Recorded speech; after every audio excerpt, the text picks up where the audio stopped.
Thank you for the invitation, the hosts, the CA, and all the professors. It's a pleasure and honor for me to be here. My topic is family policy, socio-economic reproduction, and social justice. And because socio-economic reproduction is a pretty wide term, so I will just reduce it and simplify it to the term of human capital. So I will explain it in a moment. Family policy and social justice, or why invest in human capital? Because I think this is an important question, and using the category of human capital is useful also because it's a term which is very well understood by economists, politicians, and these days economics has no doubt that human capital is a key factor of development. I will change this question into a little different question. Family policy and social justice, or why invest in someone else's human capital? Because I think for most of the people it's not a problem that we want to invest in our own human capital, yes? But the problem is if we want the development to see and the demographic trends to get better, we have to ask the question about investing in someone else's human capital, which normally and commonly always have and are doing parents, because what they do is they invest in someone else's human capital, because by raising children they invest in the human capital of their children and their own at the same time, but this is some other issue. Now a short guess. Who will guess how old is that fragment? How old is the book which says, for example, things like legal bulwarks of the total family system are adjusted to its weakest units. As a result, in our culture, the parental unit has no real backing or workable public support in law. In our modern Western society, the forgotten person is the man or woman who honestly and sincerely wants to be a parent. How old is that fragment? Who will guess? No, younger. Younger. A bit younger, less than 100. I will help you. It may sound pretty fresh. Of course, we come from different countries, and in these different countries, the situation is slightly different, so we have to remember about it, yes? But more or less, in our European, let's say, culture, we still can say that this fragment that comes from 1947, from Carly Zimmerman, the book Family and Civilization, which I recommend because it very well explains also some other problems that we face these days. We still have the situation where legal framework and cultural framework is not family friendly in general. And our problem in terms of demographic and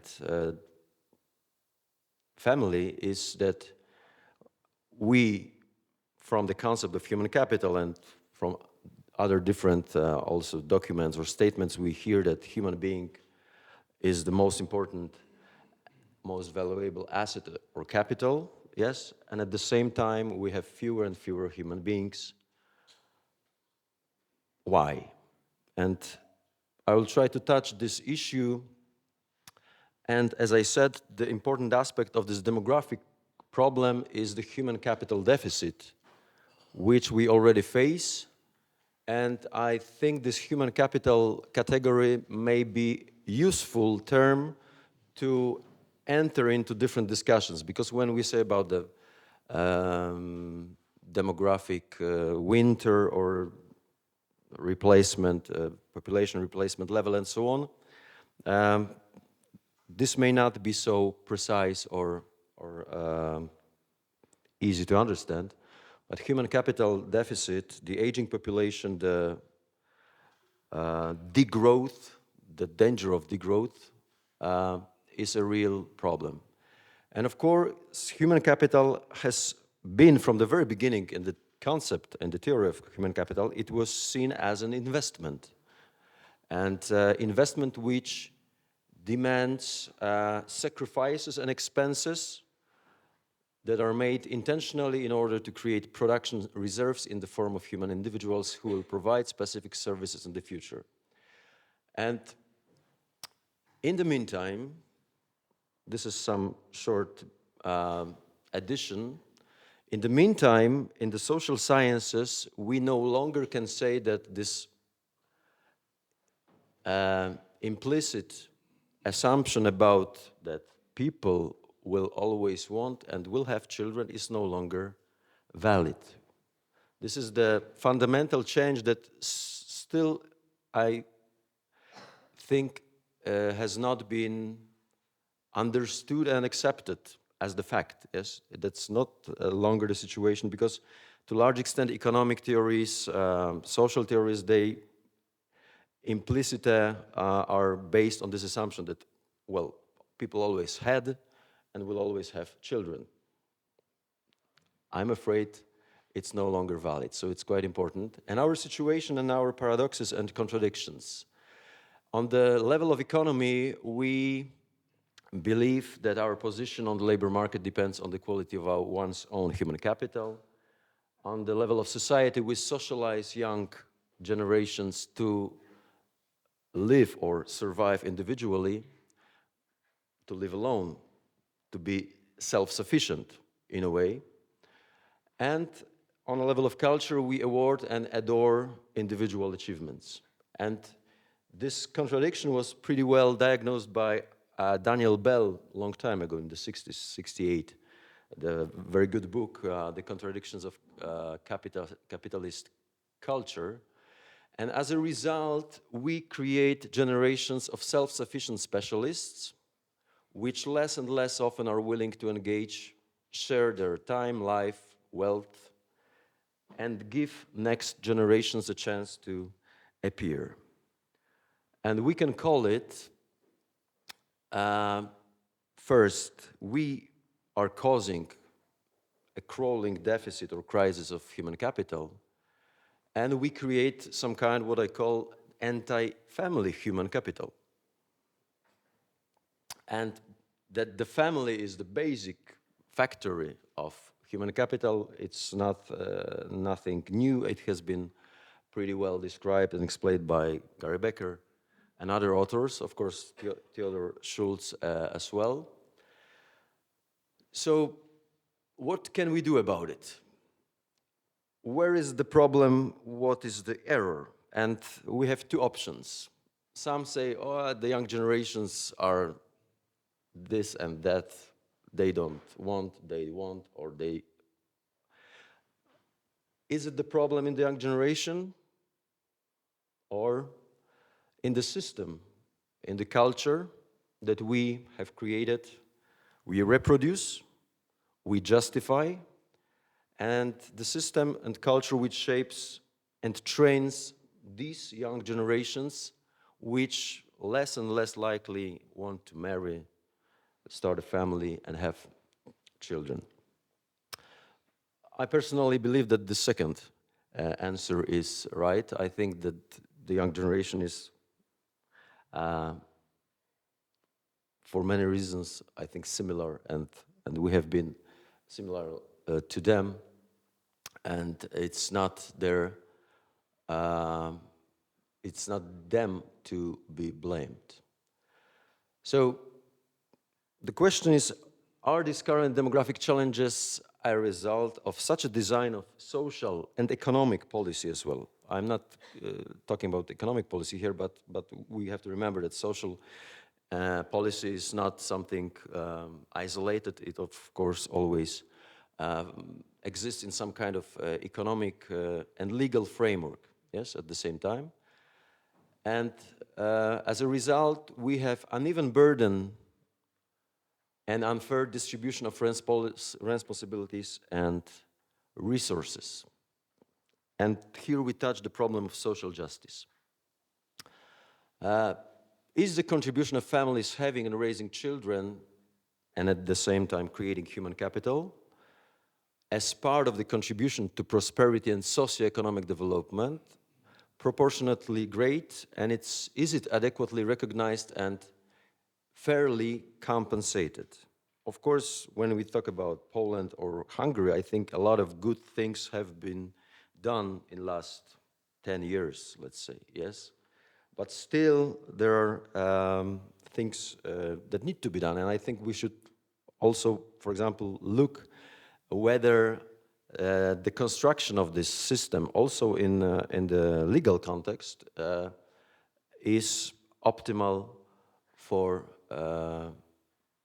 making social justice a real issue. Human capital as an effect of social policy.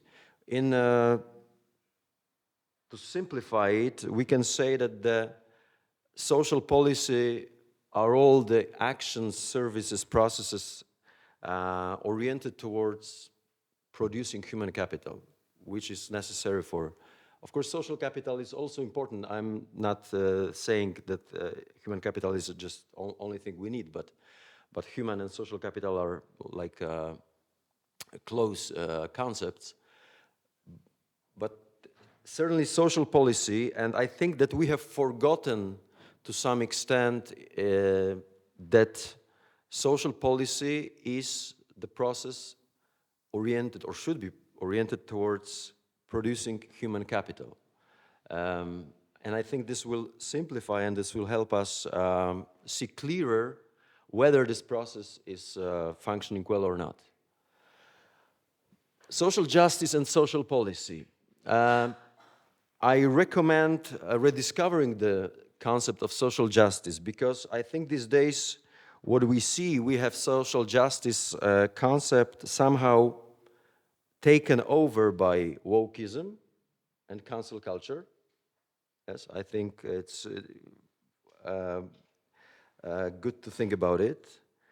We have, under the label of social justice, we have the ideas that I call the cult of equality transmissed, and what I also call the anti-discrimination tyranny is also presented as a form of social justice. I think we should go back to the origins of social justice and I think use this concept, because this concept, as I said, seems to be taken over for not good reasons, for not good purposes these days. We have some fragments. I will just skip them because they are not most important to us. Social justice and not social equality as the modus vivendi of society. And of course, we have a large body of literature like John Rawls, which I also mention here. Of course, sometimes it happens that to implement justice, we implement equality, because sometimes what is equal is just, but it's not always that what is equal is just. And I think these days, a lot of young people, I think, believe that equality means justice. And of course, we know that it's not the case. So, social policy and the family, between justice and injustice. And I offer here three theses. First is social policy must be considered in terms of justice and responsibility. Justice before equality, as I said. Demographic crisis, which is present in many countries, is to some extent the result of long-term social injustice, in my opinion. And people, especially young people, see this injustice, I feel, and the decisions they make to resign from family life, to stay single, to some extent, can be understood as the reaction to social injustice, because they don't want to be treated in an unjust way.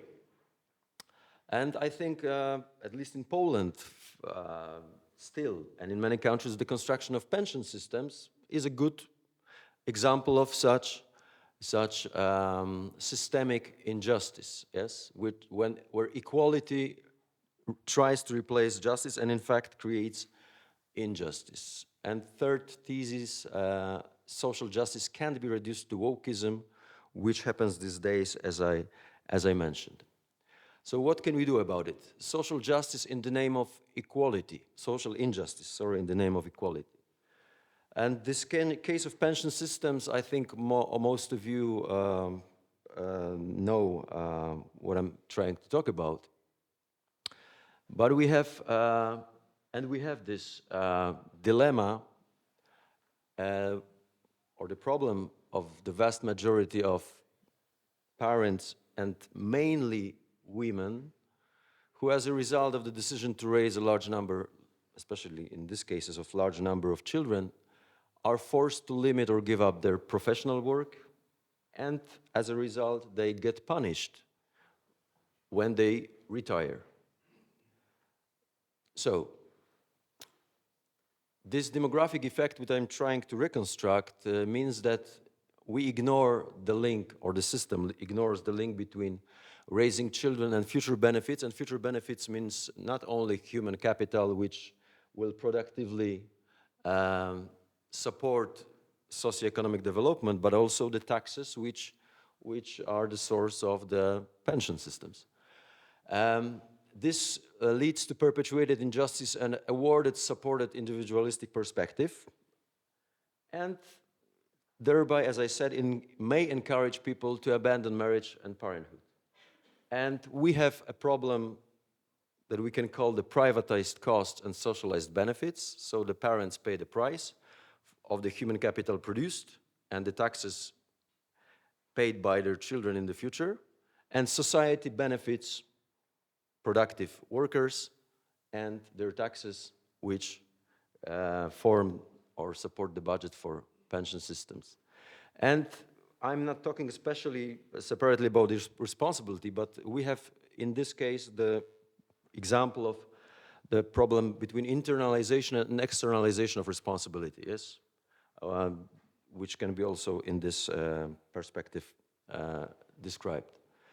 And economy knows pretty well, or calls such a situation, such a system designed in this way, which rewards specific decisions and behaviors, and illustrates it by, first, free rider problem. This is not a new concept, and I think it is something that pretty well explains what we have these days. We have some part of society which simply takes a free ride towards a pension system and healthcare system and so on and so on. And the second concept taken from economics is the strategy of the commons, yes?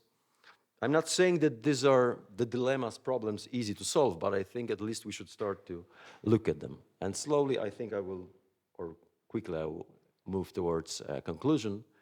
So first of all is a proposal to distinguish between social assistance and family policy, because what we have, at least in Poland, for years we were trying to explain that family policy is not social assistance, yes?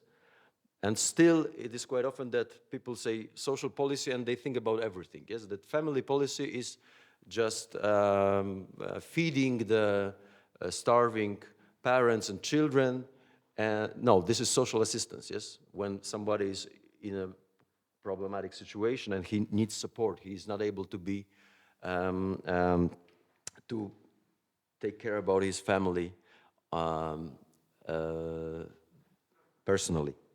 So distinguishing between these two concepts is important, because when we look at it through the lenses of human capital, social assistance is about providing assistance in these cases where the creation of human capital has stopped or is at risk, where we have real problem, where the intervention is necessary. And family policy is not about intervening, but it's about supporting which is aiming at ensuring continuity and effectiveness and possibly strengthening the process of generating human capital, which is more like prevention than intervention. So this distinguishing should be really helpful and worth thinking about. And why social justice? And I think that if we will try to think about it and try to see how can we create more just socio-economic order, the response from the young generations should be positive, which means that these potential spouses and parents may choose to start families and have children and recreate or reproduce the necessary human capital resources. I know that this economic language is not very romantic, but that's how economics works. And hopefully they will be able to find the answer to the question, why should I, or why is it good that I invest in someone else's human capital, which in most cases means in the human capital of my children, which will benefit to the development, welfare and well-being of the whole society and economy.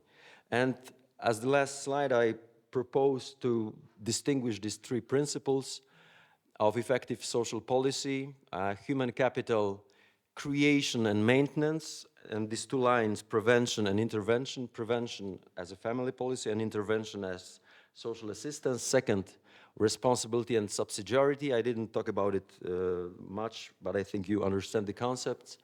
Social justice as the necessary tool for seeing how the system works, and I believe that this is one of the possible ways to more just social policy. Thank you very much for your attention.